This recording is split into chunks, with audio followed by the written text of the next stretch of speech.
Handwired, point-to-point, printed circuit board. What the heck are you talking about?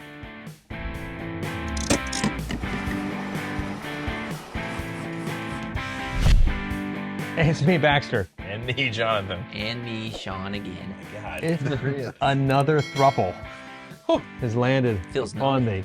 So we're talking about something that we get questions about all the time, and it's all over the marketing stats of every manufacturer out there claiming and trumpeting that we do this and we're the best, or we don't do this and we're the cheapest.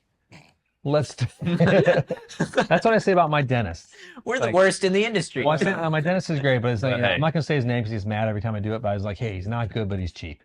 You know, that's it. He hates that so much. But you know who you are if you're watching. So let's sort of so there's prints, the PCB you hear a lot. Mm-hmm. You hear the word handwired and you hear the word point-to-point thrown around a lot. So let's talk about what PCB is first. What does that mean again?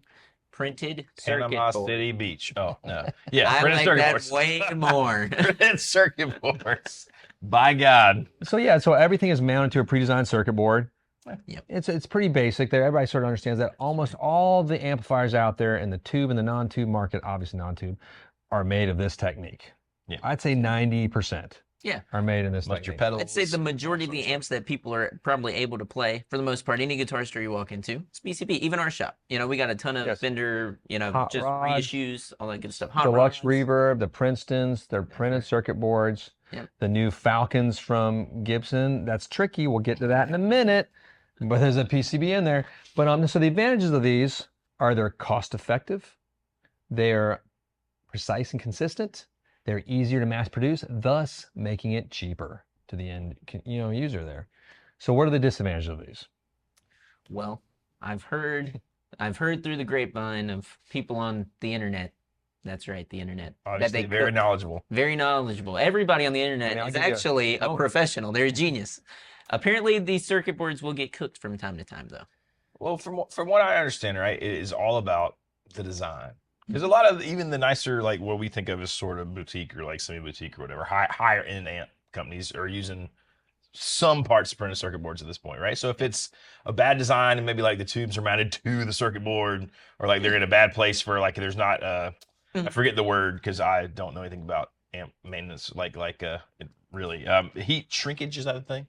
Or is where they I've heard that cooking thing idea about. too. Yeah. It's But if you have the heat sort of where it can go somewhere, like displaced, It'll it's just okay. yeah. But like I heard about like a buddy of mine had an amp, had a PCB, and it was getting so hot after a few years that the circuit board would flex.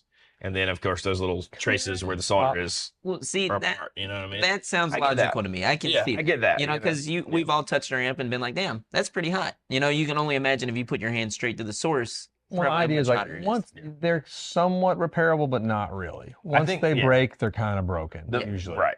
It's that's the issue. The other, kind of thorough, I hate you to say kind throwaway. they but can be some. If something really goes wrong with the circuit board, you're in trouble in a different way. And also, like, there's an argument that the tone transference and signal transference is complicated and not quite as pure as some of the other techniques. Yeah.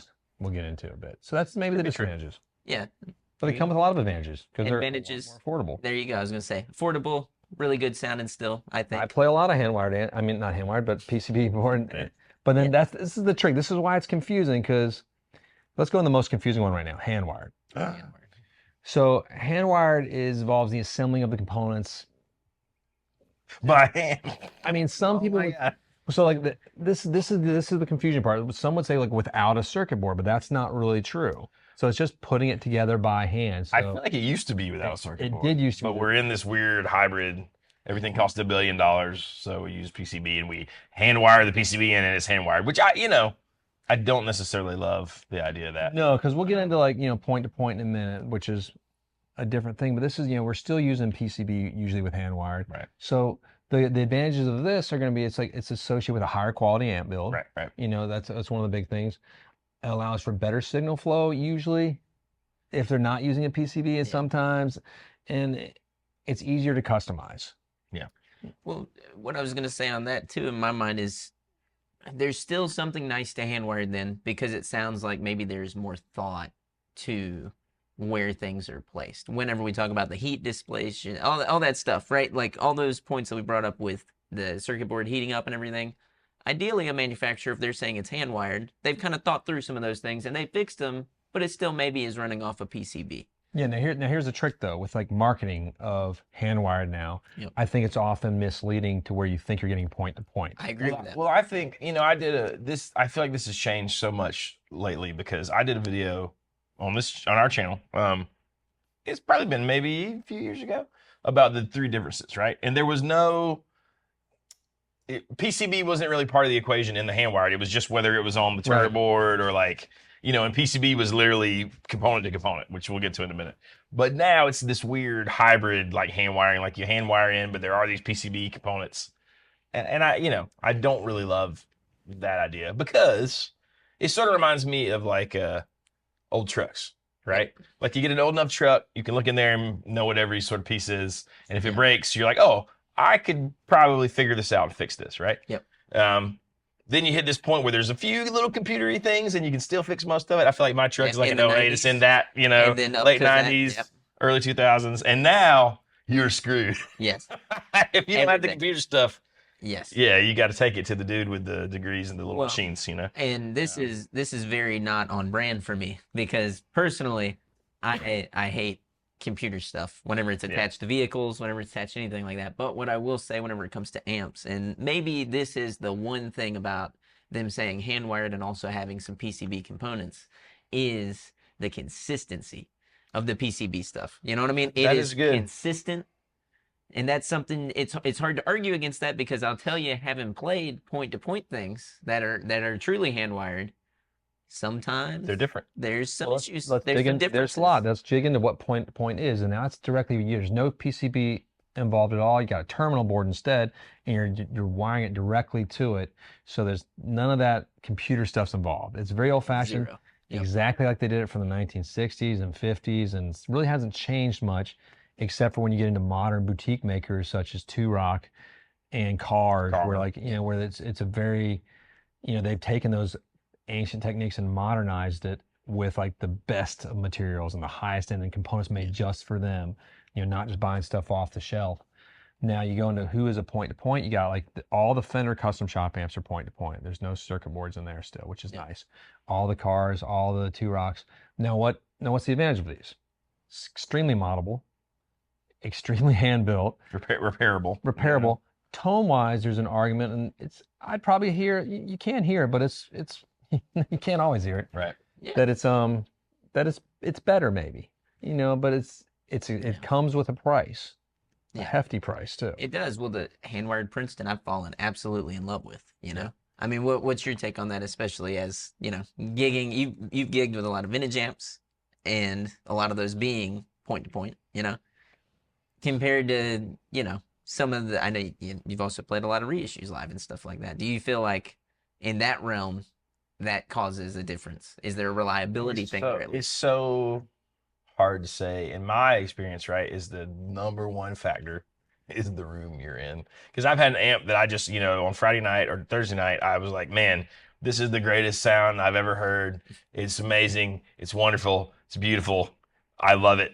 And then the next night, same settings, same amp, same everything. That happened with that little Marshall over there in the corner too. Like I was like, man, we played it in the showroom. I was like, this is amazing. I brought it over here in the studio. I was like, I didn't like it as much. Yeah. I don't know if it did. Just to me, when I moved it, it happens a lot. It happens, and then I've had I've had nights where like I had a backline 10-year-old Hot Rod Deluxe that I thought, man, like I played a theater in South Dakota not too long ago with Robbie, and that was the backline. I was like, and I plugged into it, and it was it was mostly the venue, right? It was just like, oh my God, this is amazing. You know what I mean? It sounded incredible, right? And obviously not hand wired, obviously not point to point. I do think that you said something interesting about how the consistency of the PCB. Yeah. Because the point to point stuff or the hand wire stuff, you could change out values. Because anybody who's played a bunch of old like deluxe reverbs knows some of them are amazing. Some of them not so much. Now I think maybe you could get those ones to be amazing, right? But the Hot Rod Deluxe is pretty much a Hot Rod Deluxe. Now, maybe you don't love the Hot Rod Deluxe. You're not changing values of parts, probably, right? It is what it is, but it's consistent. Yeah. But let's just say the Hot Rod Deluxe is an awesome amp regardless. Oh, that thing what amp? I love Two Rocks. I love vintage amps. I love hot rod deluxes. Well, I was gonna say, If you had to stay kind of on the budget, you can only have one amp.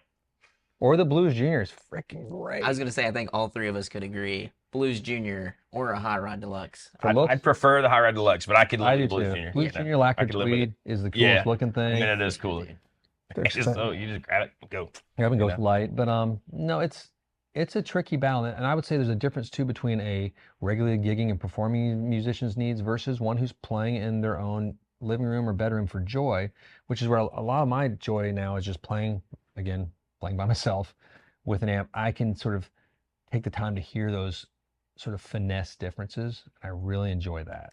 Which is not, and sometimes it was kind of like acoustic guitars too, right? Like sometimes those things don't come through with an SM57. Or when I go to like play at the Rooster or something, and like somebody say, "Here's a Princeton," I play, and I was like, "It's great. Here's a vibro. Play. It's great." Yeah.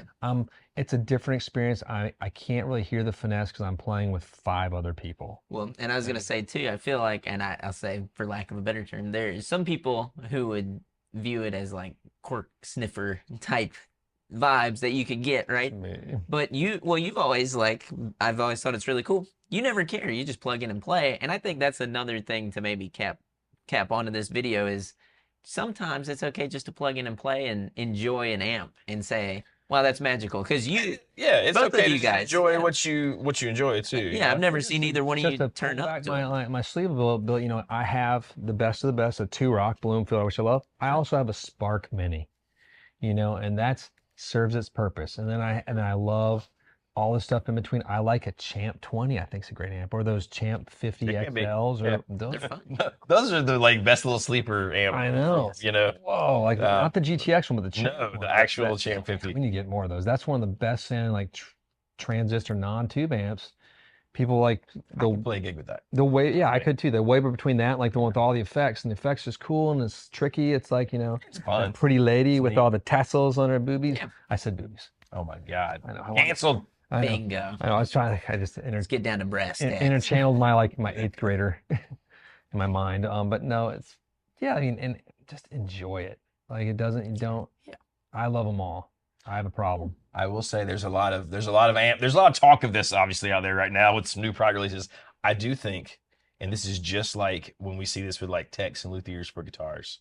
If you're talking about dudes who repair and work on these amps and looking at it from that standpoint, probably have a very different colored thought process on it. Absolutely, but that's okay. That's fine. The 3 of us here, I think, can all confidently say we're not amp techs. We're guitarists. But the idea of this video is to give you a basic overview of PCB, what Handwired means nowadays, and what the point-to-point means.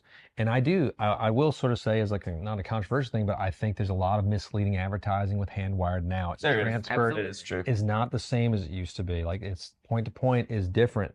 It used to be Handwired was point-to-point, and somehow they've separated those 2 words.